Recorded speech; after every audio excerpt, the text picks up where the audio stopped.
Unacademy. Let's crack it. नमस्कार दोस्तों, pathfinder पर आप सभी का स्वागत है। मेरा नाम है निधि।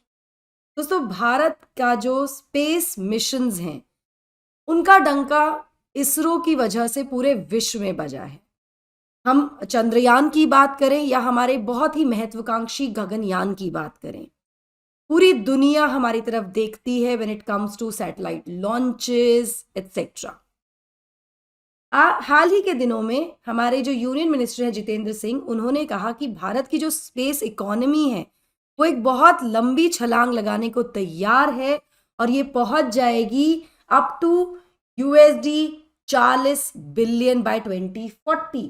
आने वाले 16-17 सालों में हम एक बहुत बड़ी छलांग लगाने वाले हैं when it comes to India space economy. Presently अगर मैं बात करूं तो हमारी जो स्पेस इकोनॉमी है वो $8 मिलियन की है। तो ये एक बहुत बड़ी छलांग यहाँ लगने वाली है, ये उम्मीद की जा रही है। क्या है इसके बारे में, क्यों ये कहा जा रहा है, क्या प्रेडिक्शंस हैं, किस वजह से हम ऐसा प्रेडिक्ट कर रहे हैं, और साथ ही इसरो के बारे में भी जानने का प्रयास करते हैं आज के सेशन में। शुरुआत करते हैं विद द न्यूज। तो इंडिया की जो स्पेस इकोनॉमी है वो बहुत लंबी छलांग लगाने को तैयार है और वो पहुंच जाएगी $40 बिलियन तक बाय 2040, जिसके चलते जो हमारे साइंटिस्ट्स हैं इसरो के, वो कहीं ना कहीं उनको एक बेटर वर्किंग एनवायरनमेंट मिलेगा, उनको बेटर संसाधन मिलेंगे, काम करने के सही तरीके मिलेंगे। ये भी मानना है यूनियन मिनिस्टर जितेंद्र सिंह का। ऑफ कोर्स, जब एक एजेंसी के पास रिसोर्सेज बहुत अच्छे होते हैं, जब उसको इकोनॉमी जो होती है उसकी बहुत अच्छी सिचुएशन में होती है, तो definitely it gives a boost. तो यहाँ पर मिनिस्टर ऑफ स्टेट जो है for science and technology and atomic energy and space, Jitendra Singh, इनके पास इंडिपेंडेंट चार्ज है। इनका यहाँ तक भी कहना है कि हम तो फिर भी $40 बिलियन तक की बात कर रहे हैं 2040 तक, 2040 तक, लेकिन कुछ एजेंसीज जो फॉरेन एजेंसीज हैं उन्होंने तो प्रिडिक्ट किया है कि इसरो की जो स्पेस इकोनॉमी है वो $100 बिलियन तक राइज करेगी। तो ये बहुत ही पॉजिटिव साइन है। यहाँ पर जितेंद्र सिंह ने कहा कि अभी जो स्पेस इकोनॉमी है भारत की वो बहुत इंप्रेसिव नहीं है।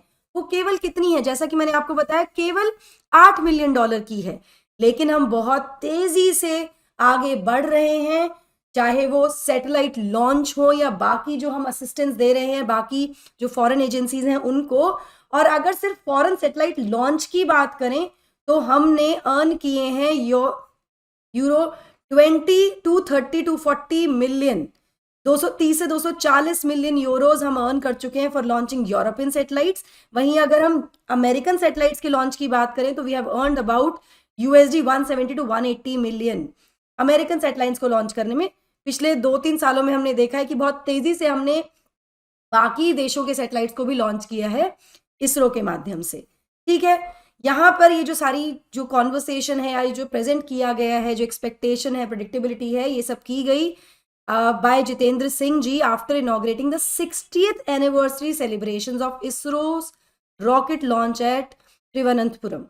ठीक है, तो हमारे जो इसरो का रॉकेट लॉन्च था, जो पहला रॉकेट लॉन्च था, उसकी 60वीं सालगिरह पर ये जब उसका इनॉग्रेशन किया गया उसके सेलिब्रेशन का, तब जितेंद्र सिंह जी ने ये बातें कही। साथ में उन्होंने कहा कि हमने स्टैब्लिश किया है नेशनल रिसर्च फाउंडेशन अनुसंधान।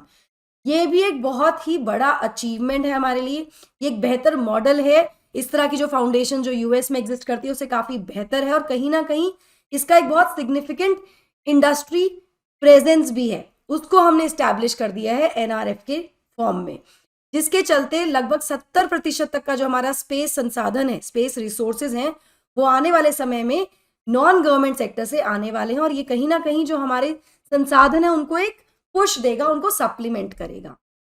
ठीक है, इसके बारे में और ज्यादा जानकारी के लिए आगे बढ़ेंगे, बट बिफोर मूविंग फॉरवर्ड ये मेरा छोटा सा इंट्रोडक्शन है, you can see it here. इसके अलावा ये मेरा टेलीग्राम चैनल है जहां पर आप मेरे साथ कनेक्ट कर सकते हैं दोस्तों, अपनी सभी क्लास की शेड्यूल्स, पीडीएफ्स, अपडेट्स के लिए, या फिर आप मुझसे किसी भी क्वेरी, डाउट या कंफ्यूजन के लिए भी कनेक्ट कर सकते हैं। I will be happy to help. इसके अलावा अनअकैडमी सब्सक्रिप्शन लेने के लिए आपको यूज करना है मेरा कोड NDLive10। जी हाँ, मेरा कोड वापस से NDLive10 ही हो गया है, जिस कोड से मैं पिछले काफी सालों से काम कर रही हूँ अनअकैडमी के साथ।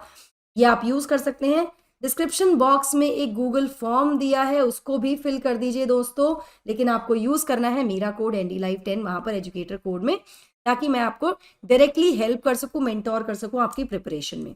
अनअकैडमी बहुत ही जल्दी अपना एक सेंटर प्रयागराज में शुरू करने वाला है, जहां से अपनी आईएएस की जर्नी आप अनअकैडमी के साथ शुरू कर सकते हैं।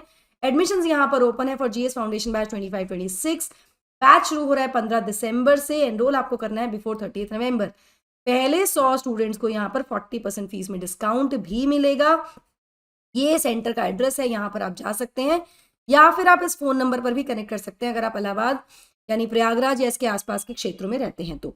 इसके अलावा अनअकैडमी के Delhi centres which is the Karol Bagh centre and the Mukherjee Nagar centre, यहाँ पर भी बैचेस हमारे 30 नवंबर से शुरू हो जाएंगे। एनरोल करना है आपको विद माय कोड NDLive10 30 नवंबर से पहले टू गेट एडिशनल 35% तक का discount on your course fee.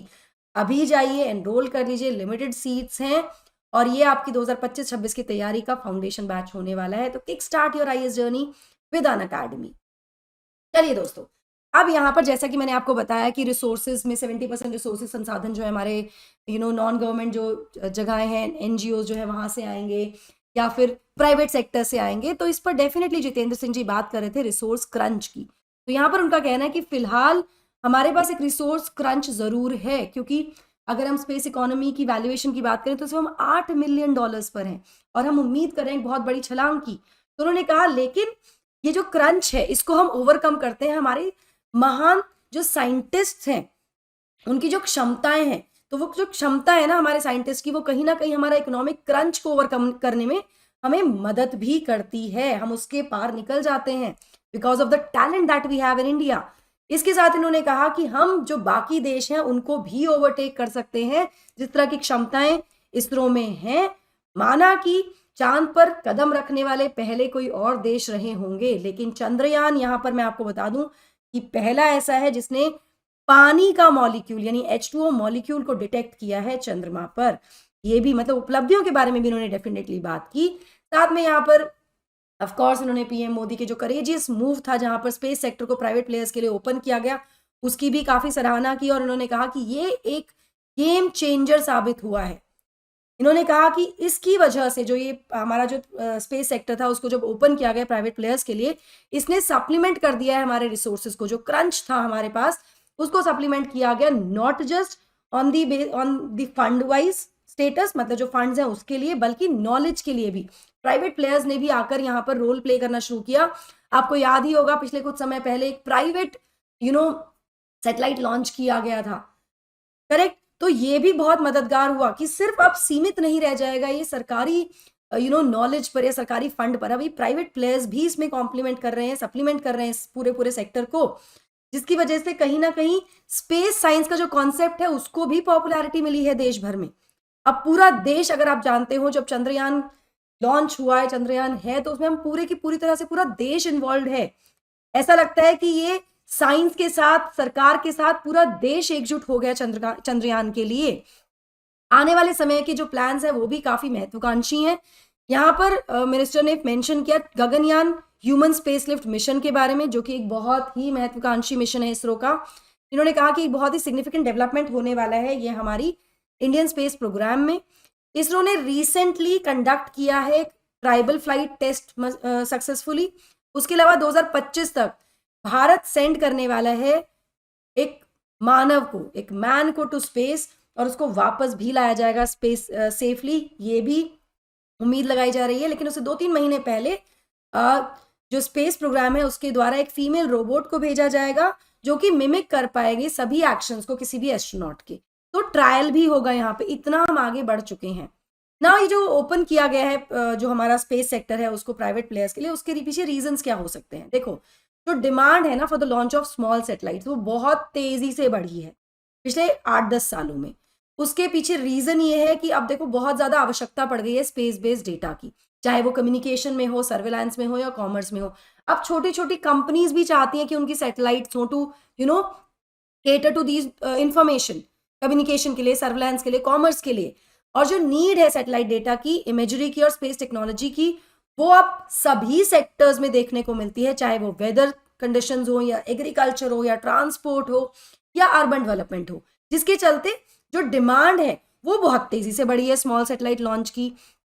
अब इसरो केपेबल है लॉन्च करने के लिए सैटेलाइट स्पेस में, लेकिन जो डिमांड है वो कहीं ना कहीं इसरो की कैपेसिटी को आउटरन कर देती है, मतलब जितनी इसरो सैटेलाइट लॉन्च कर सकते हैं उससे ज़्यादा डिमांड है फिलहाल, स्पेशली क्योंकि स्पेस एजेंसी को के पास और भी बहुत सारी जिम्मेदारियां हैं ना, हम गगनयान जैसे मिशंस में भी एंगेज्ड हैं, ऐसे में हम अपना जो टैलेंट है या जो नॉलेज है, इंफॉर्मेशन है, रिसोर्स है, वो छोटी सैटेलाइट्स को लॉन्च करने में नहीं लगा सकते क्योंकि बहुत बड़े बड़े गोल्स हैं, तो इसलिए प्राइवेट प्लेयर्स को लाना जरूरी हो जाता है।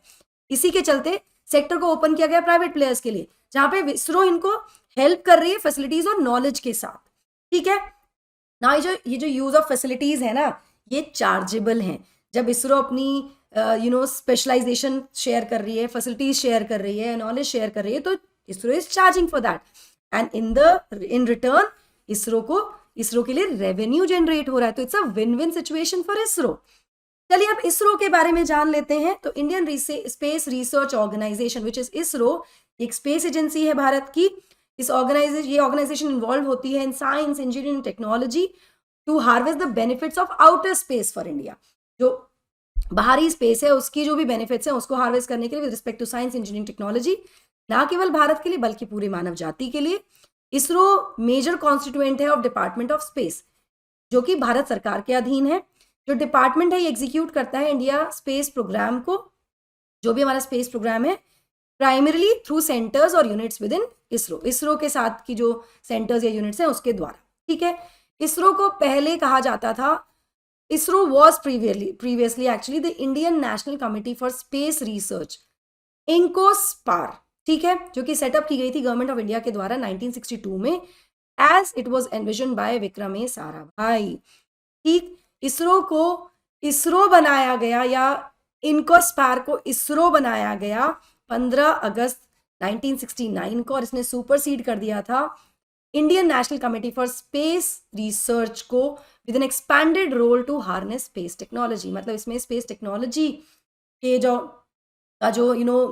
है उसको हार्नेस करना, उसमें क्या है क्या नहीं है, इसका एक्सपैंडेड रोल इसको दिया गया। इसके बाद DOS जो डिपार्टमेंट ऑफ स्पेस है, इसको सेटअप किया गया इन 1972 और इसरो को इसके अंडर लाया गया। तो अब ये गवर्नमेंट के अधीन है, ठीक है। इसरो का हेडक्वार्टर बेंगलुरु में है। तो गाइज आई होप ये information, current news plus the static information that I shared with you, ये आपके लिए महत्वपूर्ण होगी, या आपको आंसर राइटिंग में भी हेल्प करेगी। I hope you like the session. Do not forget to like, share and subscribe to the channel and also hit the bell icon so that you get notifications about the latest updates. इसी के साथ साथ मेरा code use करना मत भूलिएगा दोस्तों, NDLive10 is my code. Description box में सारी डिटेल्स गिवन है। Go enrol for the batches now. Thank you so much, god bless, take care, bye bye. Unacademy. Let's crack it.